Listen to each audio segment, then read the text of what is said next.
À chacun, bonjour à tous. Je vous invite à ouvrir vos Bibles dans Malachie au chapitre 3. On va lire des versets 6 à 12. Je vous propose à chacun d'ouvrir les Bibles et je propose même qu'on ne l'affiche pas et qu'on soit chacun dans la Bible ensemble. Vous pourrez la garder ouverte aussi tout le long. Nous allons y revenir régulièrement. Malachie au chapitre 3 et on va lire les versets 6 à 12. Si vous avez du mal à trouver Malachie, c'est à la toute fin de l'Ancien Testament, le dernier livre de l'Ancien Testament, juste avant Matthieu. Malachie, chapitre 3, et on va lire des versets 6 à 12. Je suis l'Éternel, je ne change pas. Et vous, descendants de Jacob, pas été détruits. Dès l'époque de vos ancêtres, vous vous êtes écartés de mes prescriptions. Vous ne les avez pas respectées. Revenez à moi, et je reviendrai à vous, dit l'Éternel, le Maître de l'univers. Et vous dites, en quoi devons-nous revenir? Un homme peut-il tromper Dieu? En effet, vous me trompez et vous dites, en quoi t'avons-nous trompé? Dans les dîmes et les offrandes. Vous êtes frappés par la malédiction et vous me trompez, la nation tout entière. Apportez toutes les dîmes à la maison du trésor afin qu'il y ait de la nourriture dans ma maison. Mettez-moi ainsi à l'épreuve, dit l'Éternel, le Maître de l'univers, et vous verrez si je n'ouvre pas pour vous les fenêtres du ciel, si je ne déverse pas sur vous la bénédiction en abondance.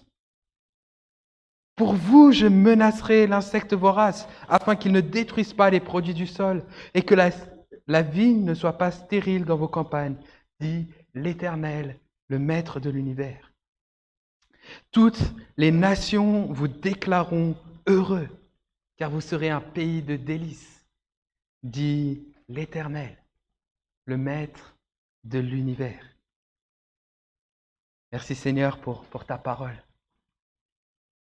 Peut-être que ces dernières semaines, vous avez entendu ces paroles d'un chant qui a pas mal tourné sur Internet.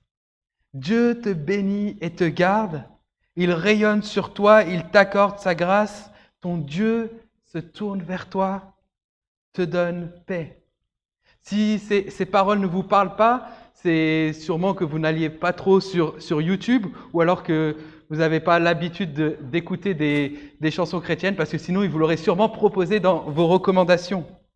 Je vais vous remettre un peu le contexte. Et depuis la fin du confinement, ce chant a été écrit et il a été repris par plein de chanteurs différents. Et même, chose particulière, c'est que dans plein de pays, plusieurs églises se sont réunies, se sont mis ensemble pour chanter ce chant. Chacun depuis chez eux, on fait un montage. En France, par exemple, c'est 104 églises qui chantent ensemble sur ce chant qui a plusieurs milliers de vues. On a des vidéos similaires pour plein d'autres pays, aux États-Unis, en Angleterre, au Zimbabwe, en Inde, en Irlande, en Belgique. Plusieurs pays arabes se sont mis ensemble pour chanter ce chant. Même, on a une version de ce chant en hébreu. Dieu te bénit et te garde, il rayonne sur toi, il t'accorde sa grâce.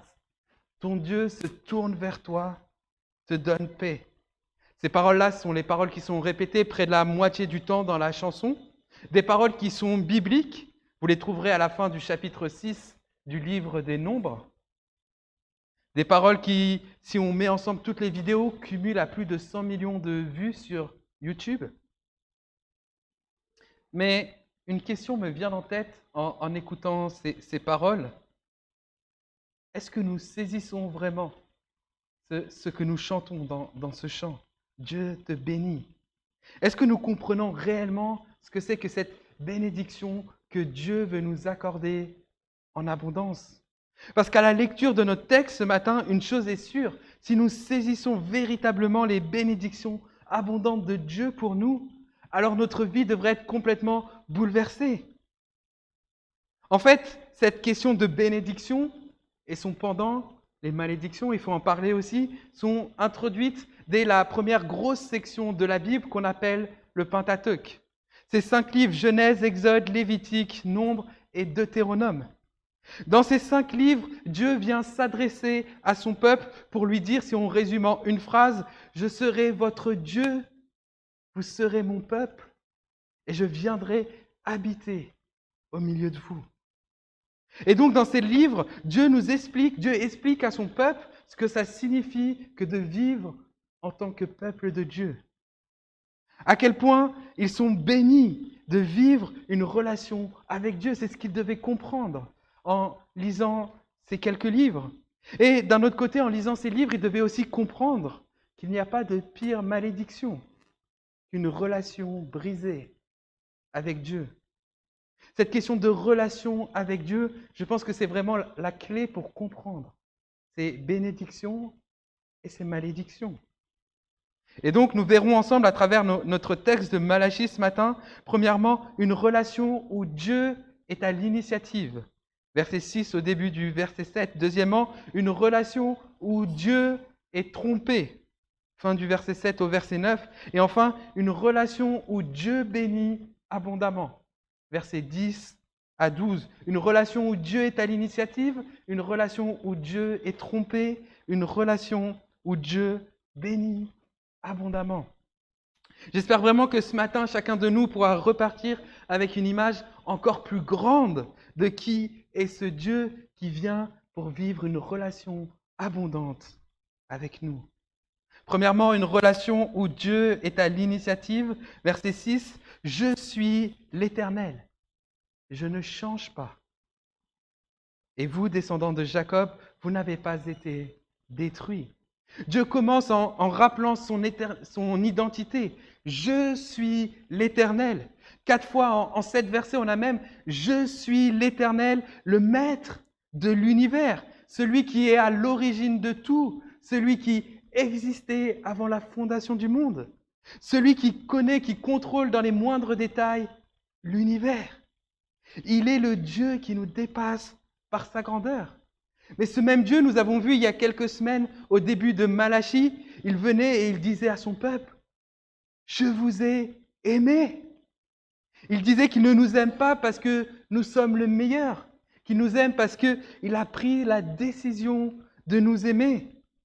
Ce Dieu-là qui, dans notre texte, nous dit, « Je suis l'Éternel, je ne change pas. » Dieu leur dit que parce qu'il a décidé de les aimer, ça ne pourra plus jamais changer. C'est là, ça ne peut plus bouger.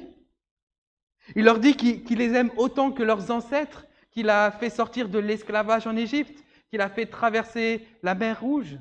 Dans l'histoire un peu plus récente de ce peuple, on voit aussi qu'il les a ramenés d'exil, de la domination d'un peuple étranger.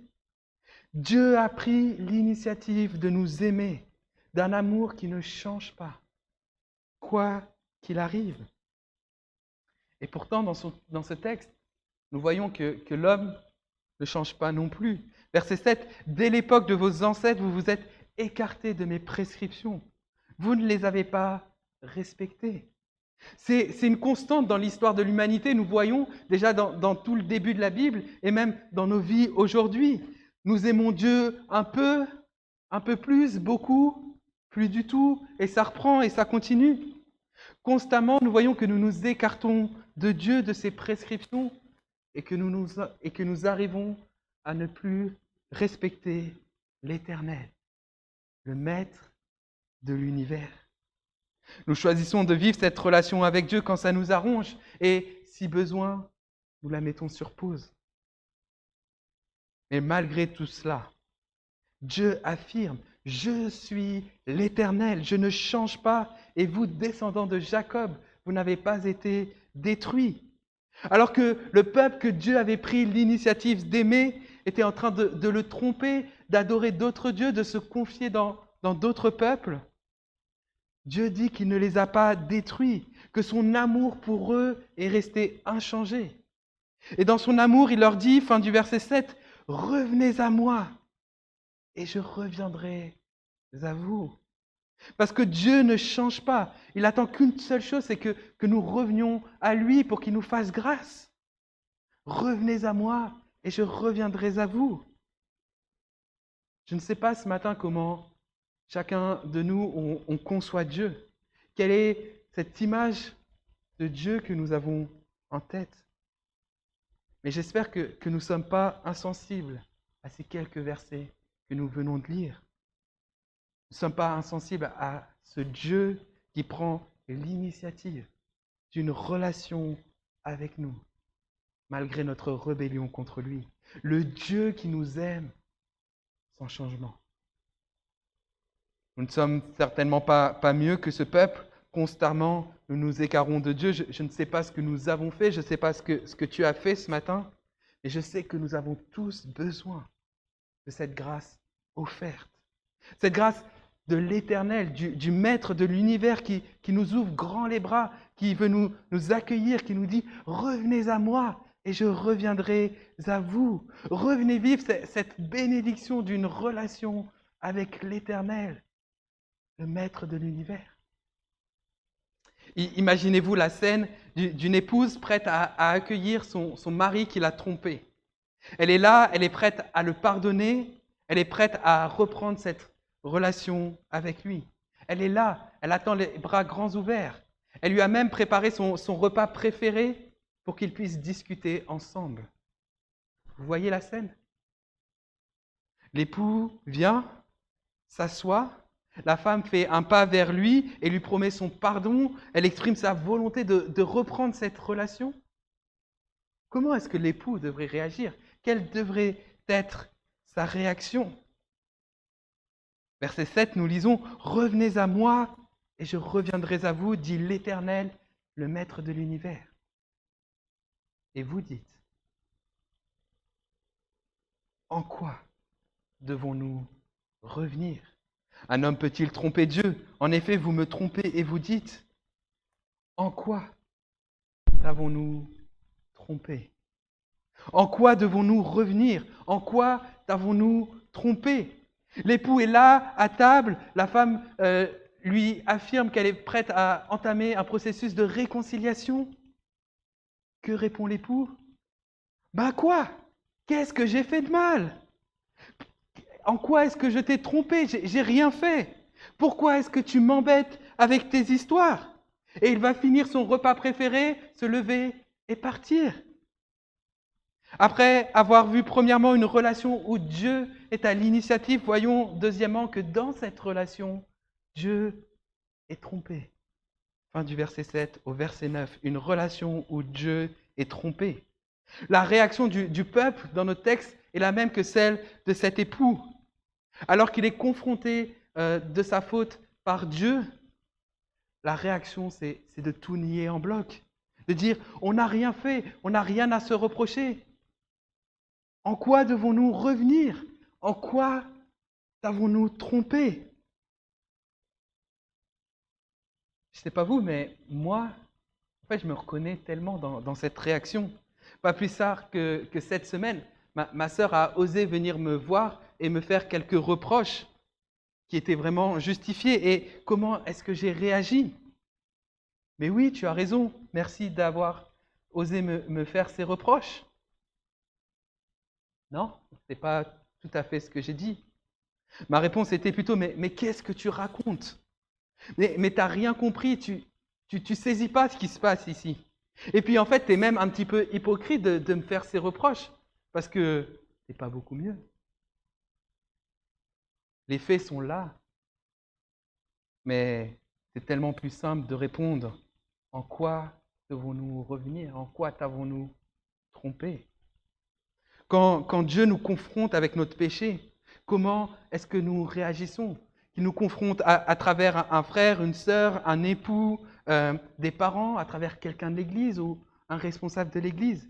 Est-ce que nous sommes de ceux qui trompent Dieu et qui disent « En quoi avons-nous trompé ?» On est peut-être plusieurs ce matin à entendre la voix de Dieu, à entendre les reproches de Dieu. Mais quelle est notre réponse? Est-ce que nous enfouons cette voix de Dieu derrière des « En quoi devons-nous revenir? En quoi t'avons-nous trompé ?» La difficulté, c'est peut-être même qu'on a réussi à se persuader qu'on n'a rien fait de mal, que ce n'est pas si grave que cela. On en arrive à se créer nos propres standards qui sont bien loin des standards de Dieu. Notre image de Dieu a baissé au point que nous ne saisissons plus l'ampleur de qui est l'Éternel, le Maître de l'univers, celui qui nous aime, celui qui ne change pas. Petit à petit, notre image de Dieu est devenue si faible que nous ne réalisons même plus que nous sommes de ceux qui trompent Dieu. Et peut-être que les termes tromper, trahison nous semblent un petit peu forts pour ce que nous vivons en ce moment.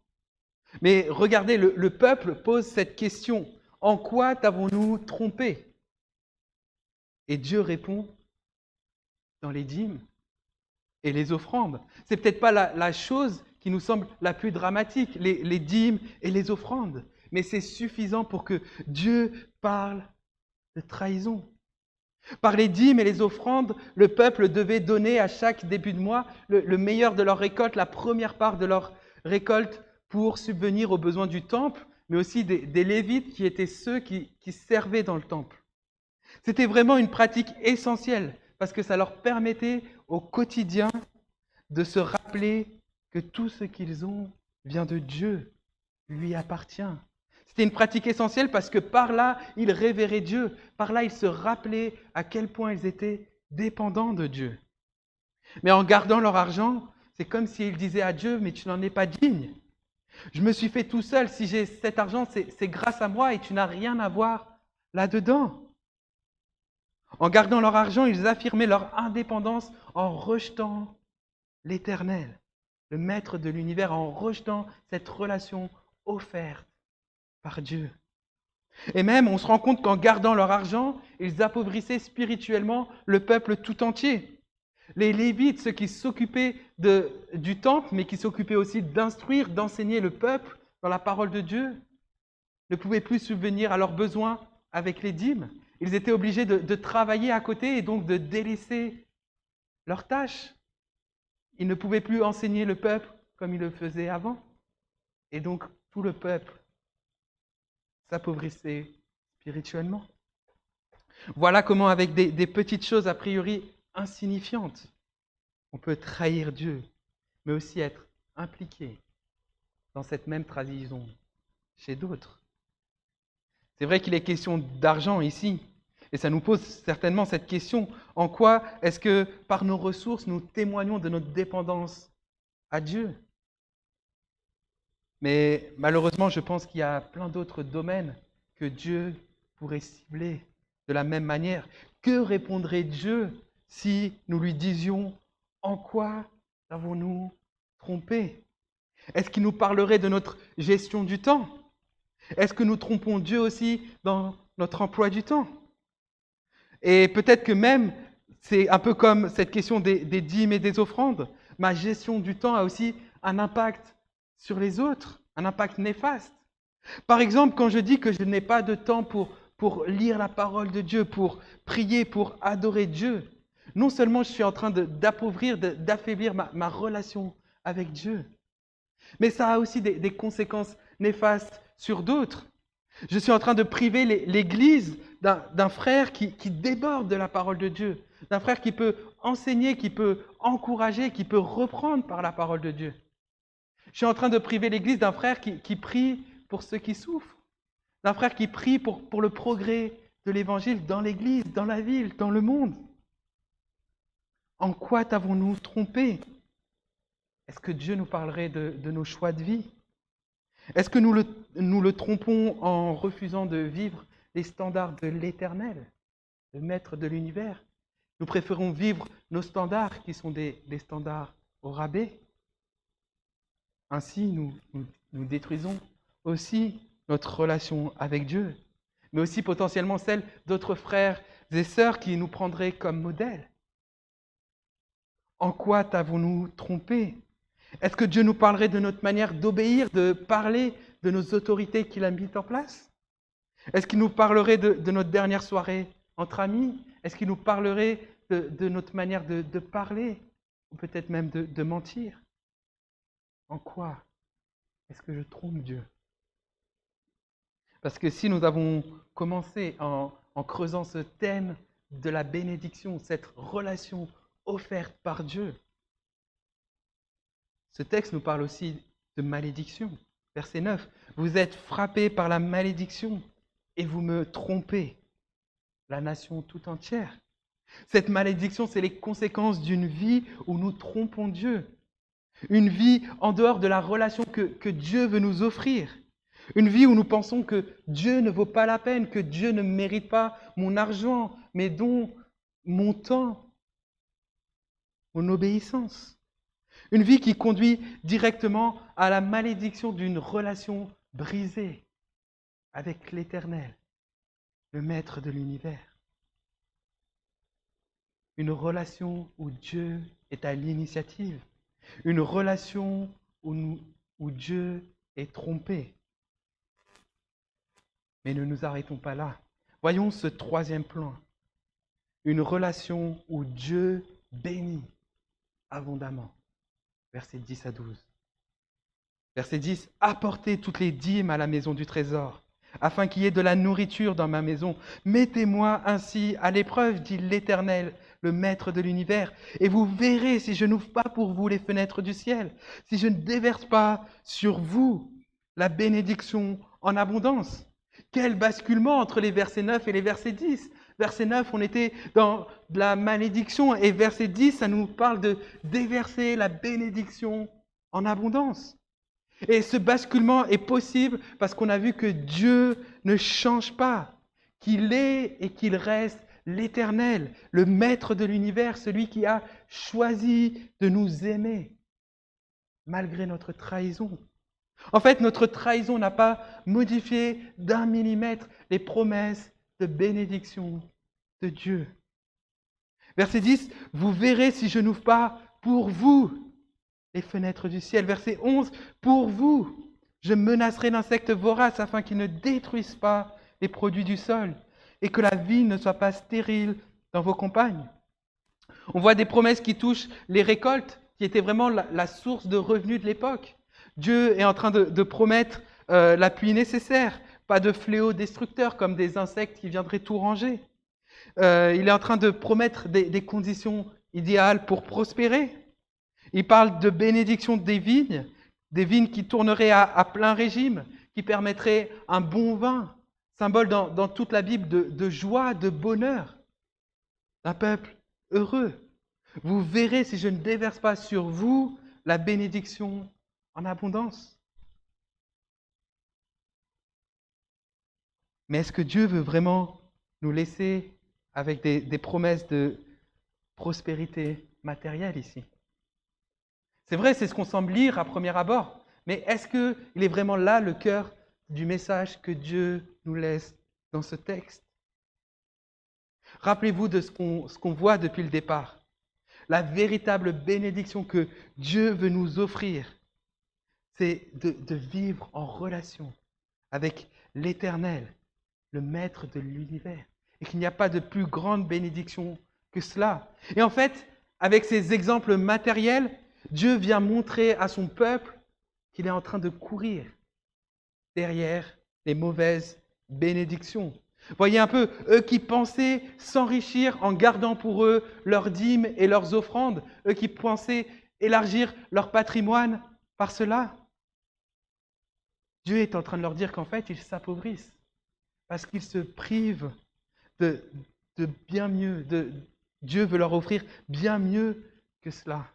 Il veut leur offrir une relation avec lui. Vous verrez si je n'ouvre pas pour vous les fenêtres du ciel. Pour vous, je menacerai l'insecte vorace. Pour vous. Il est bien question ici d'une relation avec l'Éternel, le Maître de l'univers. C'est une relation qui est au centre de cette bénédiction offerte par Dieu. Et voyons que si Dieu nous aime d'un amour qui ne change pas, et que si dans son amour, Dieu nous ouvre toujours grand les bras pour vivre en relation avec nous, si nous ne nous jetons pas dans ses bras, si nous ne saisissons pas cette offre de Dieu, nous passons à côté de cette bénédiction. Comme cet époux qui s'est levé à la fin du repas et qui est parti alors que sa femme lui offrait une réconciliation. Apportez toutes les dîmes à la maison du trésor afin qu'il y ait de la nourriture dans ma maison. Apportez toutes les dîmes à la maison du trésor, au temple, à Dieu. En clair, le peuple devait réaliser qu'il était en train de faire fausse route en gardant les offrandes. Il devait réaliser qu'il y avait un besoin de changement, d'agir différemment. On voit que Dieu attend un changement radical sur toutes les offrandes. Donner tout ce qui est dû à l'Éternel. Ce changement, c'est un engagement total pour vivre cette relation abondante avec Dieu. Fin du verset 10, « Mettez-moi ainsi à l'épreuve, dit l'Éternel, le Maître de l'univers, et vous verrez si je n'ouvre pas pour vous les fenêtres du ciel, si je ne déverse pas sur vous la bénédiction en abondance. Mettez-moi ainsi à l'épreuve. Faites-moi confiance en comprenant qui est Dieu, en comprenant qu'il n'y a pas de plus grande bénédiction que celle de vivre en relation avec l'Éternel, le Maître de l'univers. Revenons à Dieu. Changeons, abandonnons ce qui trompe Dieu pour nous épanouir dans cette joie, dans cette bénédiction d'une relation avec lui. Dieu attend une véritable repentance de son peuple. Il attend qu'il réalise qu'il est en train de courir derrière les mauvaises bénédictions pour saisir la véritable bénédiction que Dieu leur offre. Et vous savez quoi? Cette bénédiction offerte par Dieu, elle est encore plus grande que tout ce que nous avons vu jusque-là. Le verset 12 nous laisse apercevoir la glorieuse bénédiction que Dieu vient nous offrir.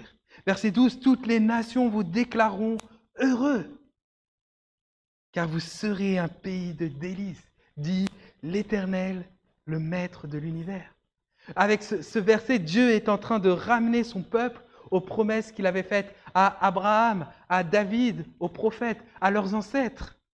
Des promesses que le peuple connaissait par cœur, mais qu'il avait du mal à vivre au vu de du mal à croire au vu de leur situation du moment. Mais Dieu vient leur rappeler qu'il est l'Éternel, qu'il ne change pas, et que donc les promesses qu'il avait faites à leurs ancêtres sont des promesses qui sont toujours d'actualité, des promesses auxquelles ils peuvent s'accrocher. Dieu avait promis à Abraham une descendance qui serait une source de bénédiction pour toutes les nations de la terre. Il avait promis à David un roi qui viendrait après lui, un roi qui régnerait pour toujours. Il avait promis aux prophètes que ce roi serait le Messie, celui qui viendrait pour effacer, pour briser cette malédiction d'une relation brisée avec Dieu. Toutes les nations vous déclareront heureux, car vous serez un pays de délices, dit l'Éternel, le Maître de l'univers. Voilà les promesses que Dieu vient rappeler à son peuple, qui hésite à lui faire confiance. Peut-être à nous qui doutons aujourd'hui, à nous qui avons peut-être du mal à être convaincus que la bénédiction d'une relation avec Dieu est de loin la meilleure des bénédictions que nous pourrions imaginer. À nous qui connaissons peut-être ces promesses de Dieu, mais qui vivons des choses difficiles et qui avons du mal à nous y accrocher. Nous savons que une grande partie de ces promesses sont déjà accomplies. Galates 3, versets 13 et 14, Christ nous a rachetés de la malédiction, de la loi, en devenant malédiction pour nous, puisqu'il est écrit « Tout homme pendu au bois est maudit ». C'est ainsi qu'en Jésus-Christ, la bénédiction d'Abraham touche aussi les non-juifs et que nous recevons par la foi l'Esprit qui nous avait été promis.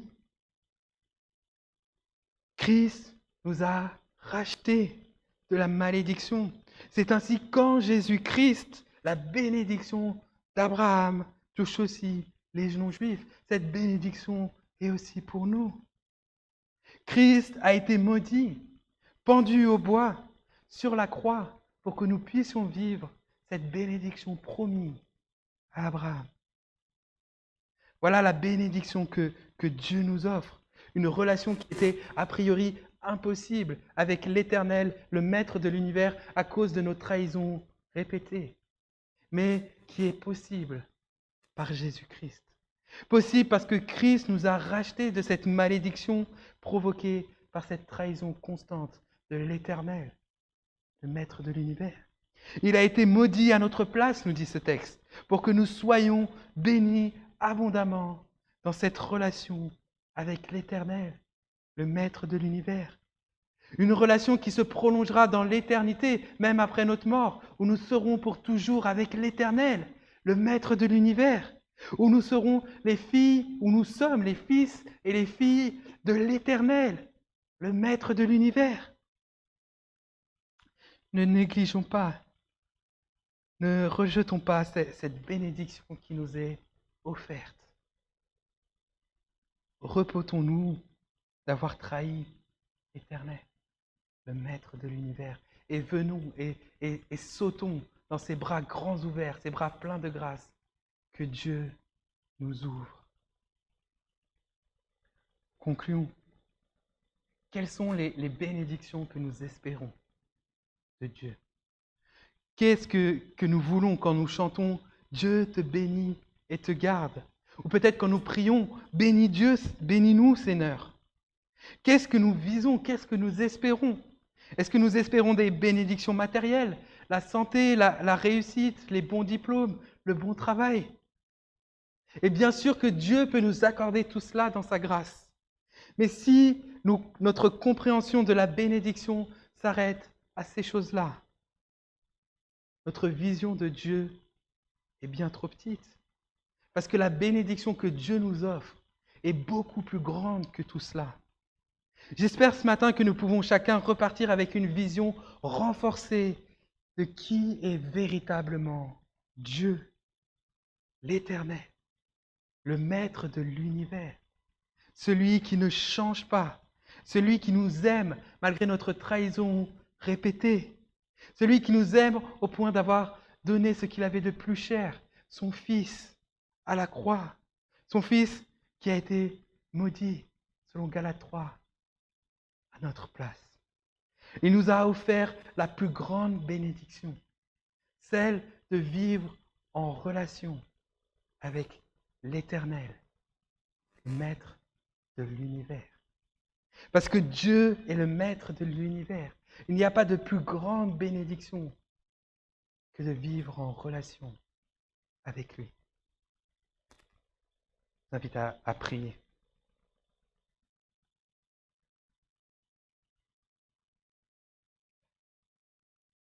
Seigneur, comment ne pas nous arrêter devant qui tu es? Tu es l'Éternel, le Maître de l'univers, celui qui ne change pas, celui qui nous aime au point de donner ton Fils pour nous. Et pardon pour toutes les fois où nous avons une image bien faible de qui tu es, où nous oublions ces choses et du coup nous te trompons, nous vivons hors de cette relation avec toi. Merci parce que tu ne changes pas et que cette bénédiction demeure offerte malgré notre trahison. Seigneur, je t'en prie, viens faire grandir cette image que nous avons de toi. Viens nous convaincre de qui tu es pour que nous puissions vivre en cohérence avec qui tu es. Merci parce que dans ce verset de Galates, on voit que tu as aussi placé ton esprit en nous pour que nous puissions progresser à ton image. Merci parce que tu nous ouvres grand les bras pour nous faire grâce malgré notre trahison. Viens nous transformer, Seigneur. Viens nous faire saisir cette bénédiction pour que nous comprenions que ce que tu as fait pour nous doit provoquer un bouleversement, un changement radical, un engagement complet de notre part.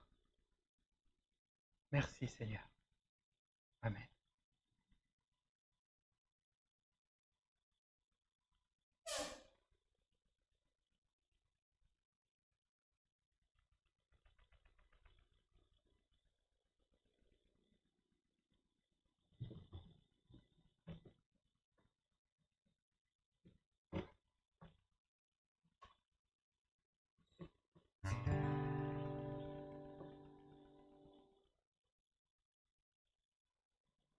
Nous allons chanter deux chants.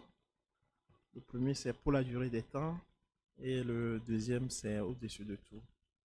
Donc, vous pouvez vous lever si vous voulez pour nous accompagner dans les deux chants.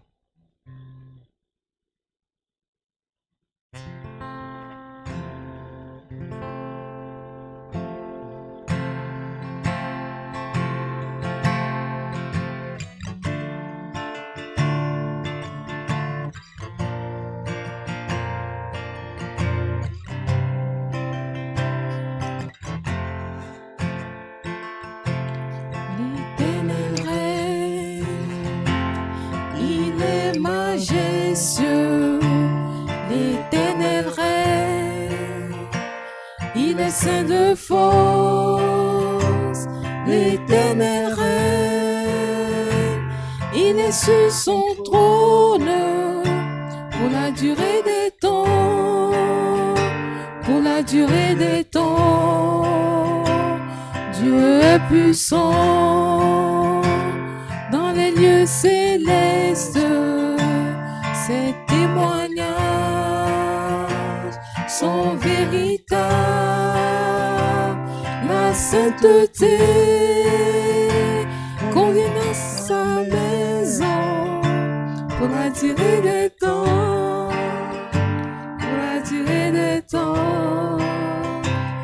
Puissance ses forces sont dans son temple, devant sa face, toute est splendeur, famille et pleurs, rendez-lui gloire pour la durée des temps, pour la durée des temps, pour la durée des temps.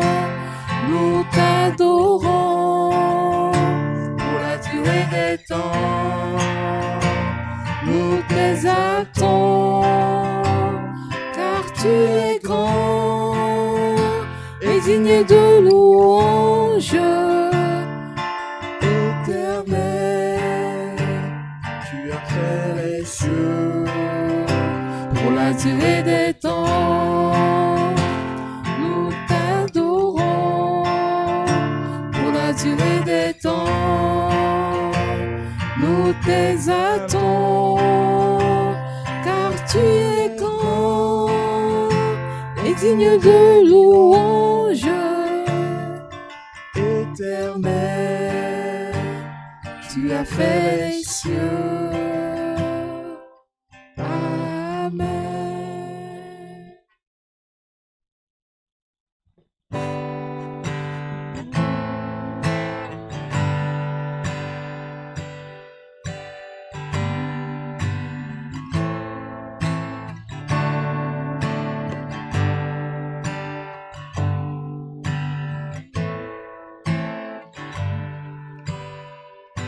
Au-dessus des puissances, au-dessus des rois, au-dessus de la nature et de la création, au-dessus de tous les plans des hommes sages,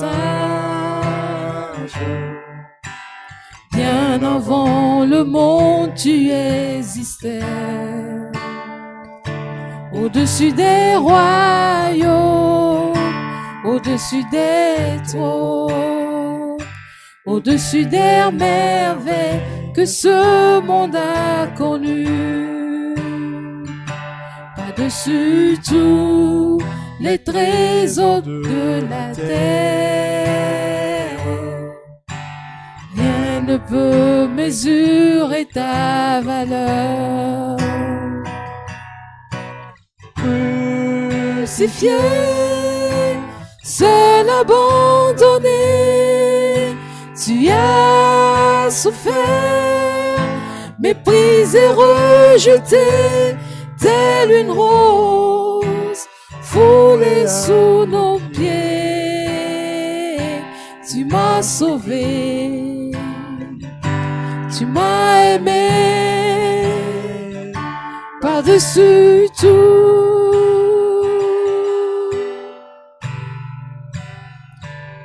Au-dessus des puissances, au-dessus des rois, au-dessus de la nature et de la création, au-dessus de tous les plans des hommes sages, bien avant le monde tu existais. Au-dessus des royaumes, au-dessus des trônes, au-dessus des merveilles que ce monde a connues, par-dessus tous les trésors de la terre, rien ne peut mesurer ta valeur. Crucifié, seul abandonné, tu as souffert, méprisé, rejeté, telle une rose foulée sous nos pieds. Et tu m'as sauvé, tu m'as aimé par-dessus tout. Crucifié, seul abandonné, tu as souffert, méprisé, rejeté, telle une rose foulée sous nos pieds. Tu m'as sauvé, Tu m'as aimé par-dessus tout.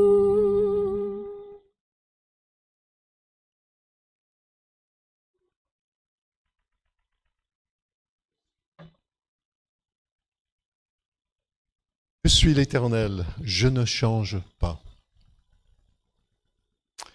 Je vous laisse simplement avec ces paroles de bénédiction de Jude 24. À celui qui peut vous garder, vous qui êtes là, ici, vous qui suivez sur Internet, à celui qui peut vous garder de toute chute et vous faire paraître devant sa gloire irréprochable et dans l'allégresse. Oui, à Dieu seul sage, qui nous a sauvés par Jésus-Christ notre Seigneur, appartient la gloire, majesté, force, puissance, avant tous les temps, maintenant et pour éternité. Amen. Bonne semaine à toutes et à tous.